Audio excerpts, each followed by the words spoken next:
Harga diri bangsa dibuang ke jurang. Sudah gagal total membawa timnas U23 lolos ke Piala Asia usai dipermalukan Korea. Gerald Vandenberg justru tega menyalahkan Shin Tae-yong hanya karena alasan sepele. Apakah ini sikap seorang pelatih kelas dunia? Bukannya introspeksi, malah lempar tanggung jawab dan cari kambing hitam. Supporter Garuda pun murka. Dari tribun stadion hingga jagat media sosial, suara lantang pecah jadi satu. Pecat Vandenberg sekarang. Tidak ada lagi waktu untuk banyak omong. Tidak ada lagi ruang untuk alasan basi. Supporter menuntut harga diri timnas segera dikembalikan. Persatuan supporter yang biasanya terpecah kini menyatu bak gelombang tsunami, mengguncang PSSI agar bergerak cepat menendang keluar Vandenberg yang dianggap hanya pandai berbicara, tapi minim hasil. Pertanyaannya, sampai kapan Garuda harus dipimpin oleh pelatih yang lebih sibuk mencari alasan ketimbang memberi solusi? Bobotoh, Jakmania, Bonek, Pasupati, semua bersatu. Tuntutan kita jelas, Gerald Vandenberg out. Ketika peluit akhir laga melawan Korea Selatan berbunyi dan harapan lolos pupus, sorakan penonton di Stadion Gelora Delta berubah menjadi teriakan-teriakan yang menggema. Sebagian supporter meneriakan nama Shin Tae-yong, tanda kerinduan dan kritik atas perjalanan timnas belakangan ini. Momen itu memaksa fokus bergeser dari taktik dan hasil ke isu figur pelatih yang pernah membawa prestasi, sehingga suasana pasca pertandingan menjadi emosional. Gerald Vandenberg yang memikul tugas mengatasi transisi tim pasca era sebelumnya merespons reaksi supporter dan perbandingan itu dengan nada tegas namun terukur. Ia menyatakan bahwa membanding-bandingkan kondisi sekarang dengan era sebelumnya kurang adil karena konteks, materi pemain, dan tantangan saat ini berbeda. Namun ia juga mengaku memahami perasaan supporter yang kecewa. Pernyataan Vandenberg itu menegaskan posisinya, fokus pada pembedahan tim, bukan adu popularitas pelatih.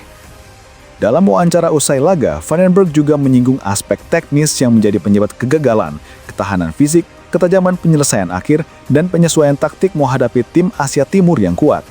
Ia menegaskan perlunya evaluasi menyeluruh dan program penguatan fisik agar skuad bisa bersaing di level yang lebih tinggi. Pernyataan ini menunjukkan orientasi Vandenberg pada proses kerja jangka panjang, bukan solusi instan atas kekecewaan publik. Sikap Vandenberg yang bungkam terhadap seruan nama Shin di tribun dipadukan dengan penjelasan teknis juga memicu perdebatan di media dan kalangan pengamat. Sebagian menilai dia terlalu sensitif, sebagian lain memuji profesionalismenya yang tetap menempatkan tim di atas politik popularitas. Terlepas dari itu, pesan utama Vandenberg jelas, kritik boleh ada, namun fokus harus kembali ke pembenahan performa pemain di lapangan. Akhirnya, momen itu menjadi pengingat tajam bagi semua pemangku kepentingan. Supporter menuntut hasil dan identitas, manajemen menuntut akuntabilitas, sementara pelatih menuntut waktu dan dukungan untuk membangun tim. Respons Vandenberg antara pembelaan diri, penekanan pada evaluasi teknis, dan sikap tenang menghadapi teriakan nama Shin menggambarkan dilema klasik sepak bola modern. Bagaimana menyeimbangkan harapan publik dengan realitas pembangunan tim? Publik kini menunggu apakah langkah korektif Vandenberg akan segera terlihat atau perdebatan soal figur pelatih akan terus mendominasi percakapan sepak bola nasional. Sebelum kita lanjut ke berita lengkapnya, jangan lupa tekan tombol subscribe, like, dan notifikasi channel Bolcast agar kalian gak ketinggalan berita terbarunya.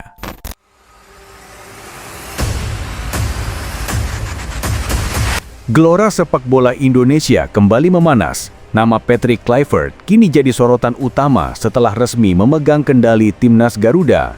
Namun, seperti bayangan yang tak kunjung hilang, sosok Shin Tae-yong, STY, terus menghantui perjalanan awal pelatih asal Belanda itu. Suara-suara di tribun, riuh di media sosial, hingga bisikan para pengamat semuanya menegaskan, Kluivert belum benar-benar bebas dari bayang-bayang sang maestro Korea Selatan. Pengamat sepak bola, Akmal Marhali dengan lantang menyuarakan hal ini. Kalau Kluivert berhasil, nama Shin Tae-yong perlahan akan terkubur dalam sejarah dan tergantikan dengan kejayaan baru. Tapi jika gagal, jangan kaget kalau yel-yel STY comeback mengguncang stadion, menggema di jagat maya, dan menekan manajemen PSSI dengan dahsyat, tegas Akmal.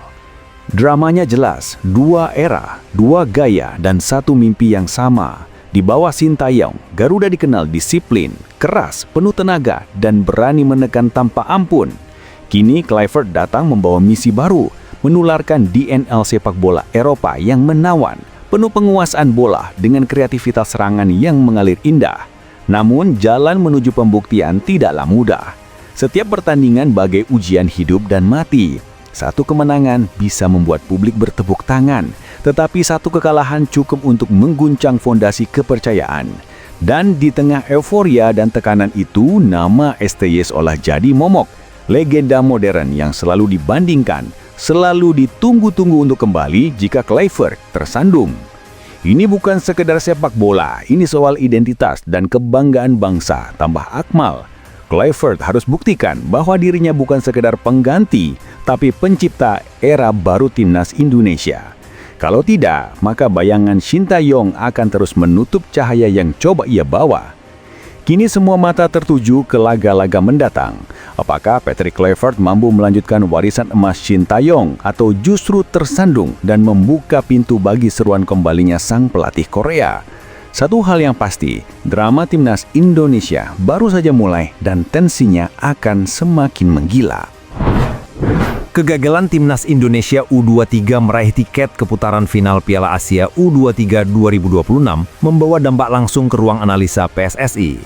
Ketua Umum PSSI, Erick Thohir, secara tegas meminta evaluasi menyeluruh. Ia menugaskan Direktur Teknik PSSI, Alexander Swihers, untuk meninjau seluruh aspek persiapan dan performa tim, tidak hanya hasil di lapangan, tetapi juga program jangka panjang yang telah direncanakan. Menurut pernyataan resmi Erick, kekalahan 0-1 dari Korea Selatan bukanlah cerminan semangat yang rendah, namun lebih merupakan sinyal bahwa ada yang perlu dibenahi. Ia menyebut, "Saya rasa kita kalah dengan terhormat," sambil mengapresiasi kerja keras para pemain yang sudah berusaha maksimal. Evaluasi yang diminta mencakup beberapa dimensi, kesiapan fisik, ketajaman penyelesaian akhir, efektivitas taktik, hingga manajemen pemain. Erick juga menyatakan bahwa regulasi dan infrastruktur pembinaan usia muda akan dibahas Exco PSSI agar kerjasama antara klub, pelatih, dan timnas berjalan lebih terintegrasi. Media juga menyampaikan bahwa ekspektasi tinggi terhadap pelatih Gerard Van den Berg sudah dibarengi dengan tekanan besar. Apabila evaluasi menunjukkan stagnasi atau kemunduran, masa depannya bakal dipertimbangkan secara serius. Meskipun demikian, hingga kini belum ada keputusan resmi mengenai pergantian pelatih.